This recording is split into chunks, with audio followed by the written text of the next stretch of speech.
প্ৰথমতে মই জলফাইখিনি ধুই লৈছিলোঁ আৰু জলফাইৰ ঠাৰিখিনিও মই আঁতৰাই ল'লোঁ। আজি মই জলফাইৰ মিঠা আচাৰ বনাম। এতিয়া মই জলফাইখিনি গেছত তুলি দিছোঁ আৰু ভালদৰে উতলিবলৈ দিম। ভালদৰে জলফাইখিনি কোমল হোৱালৈকে মই সিজাই থাকিম।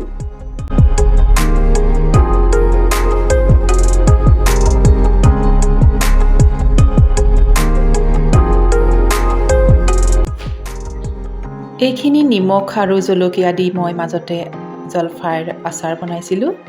খুব ধুনীয়া হৈছে আচাৰখিনি।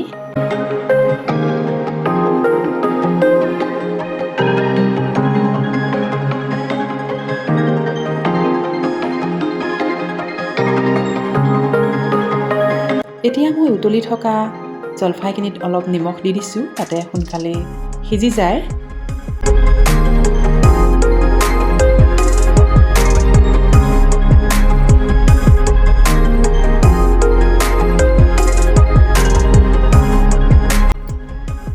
আচাৰত দিবলৈ মই জলকীয়া গুড়ি ডাঙৰ চামুচেৰে 2 চামুচ দিছোঁ আৰু নিমখ আৰু হালধি দিছোঁ। অলপ মই ভিনেগাৰ দিছোঁ আৰু আধা কেজি মই গুড় দিছোঁ আৰু গোটা ধনিয়া 1 চামুচ, ডাঙৰ চামুচেৰে 2 চামুচ, ক'লা জিৰা 1 চামুচ আৰু শুকান জলকীয়া আৰু জিৰা 1 চামুচ দিছোঁ। এতিয়া মোৰ জলফাইখিনি ভালদৰে সিজিলে আৰু এতিয়া মই ঠাণ্ডা হ'বলৈ দিছোঁ আৰু এইখিনি মই জলফাইখিনি ভালদৰে মই পিটিকি ল'ম ঠাণ্ডা হোৱাৰ পাছত। এতিয়া মই মছলাখিনি অকণমান ভাজি ল'ম যাতে অলপ সেমেকা ভাৱটো নাইকিয়া হৈ যায় আৰু ঠাণ্ডা হোৱাৰ পিছত মই এইখিনি ভালদৰে গুড়ি কৰি ল'ম।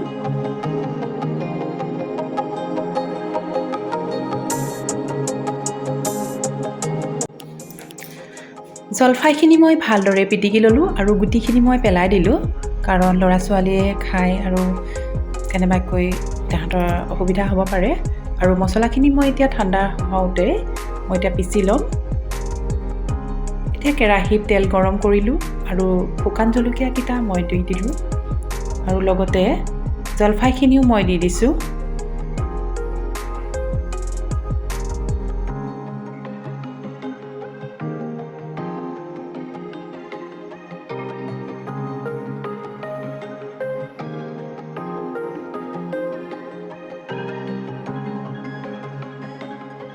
এইখিনি মই এতিয়া অলপ সময় ভাজি থাকিম আৰু লগতে মই নিমখ আৰু হালধিখিনিও দি দিছোঁ। এতিয়া মই ভালদৰে মিহলি কৰি এইখিনি মই ভাজি থাকিম অলপ সময়।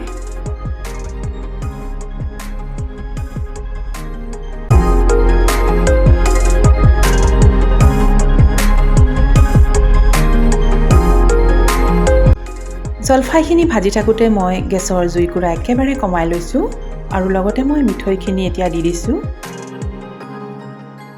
একেবাৰে কম জুইত ভাজিব লাগে, নহ'লে কেৰাহীত লাগি ধৰিব আৰু এনেদৰে মিঠৈখিনি গলি যাব লাহে লাহে। আৰু জলফাইখিনি ভাজি থাকোঁতে লাহে লাহে গলাৰ পাছত অকণমান টান হৈ যাব।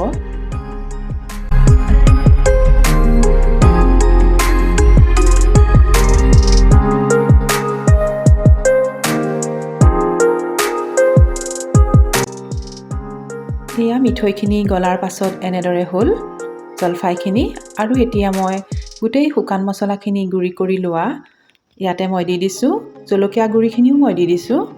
এতিয়া মই এইখিনি ভালদৰে মিহলি কৰি ভাজি থাকিম আৰু অলপ শেষত দিব লাগে, কাৰণ মছলাৰ গোন্ধটো শেষত দিলেহে বৰ ধুনীয়াকৈ ওলায় আৰু খাবলৈও বৰ টেষ্টি হয়।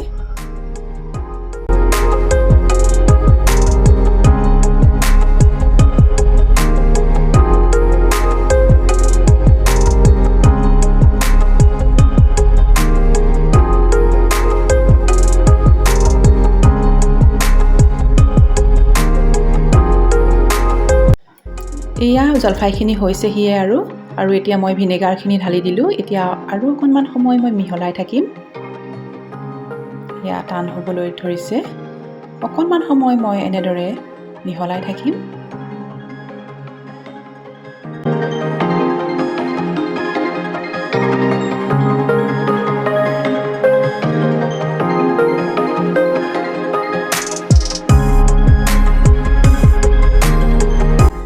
এয়া হৈ গ'ল আৰু এতিয়া মই গেছটো অফ কৰি দিলোঁ আৰু ঠাণ্ডা হ'লে মই বটলত ধুনীয়াকৈ ভৰাই থ'ম।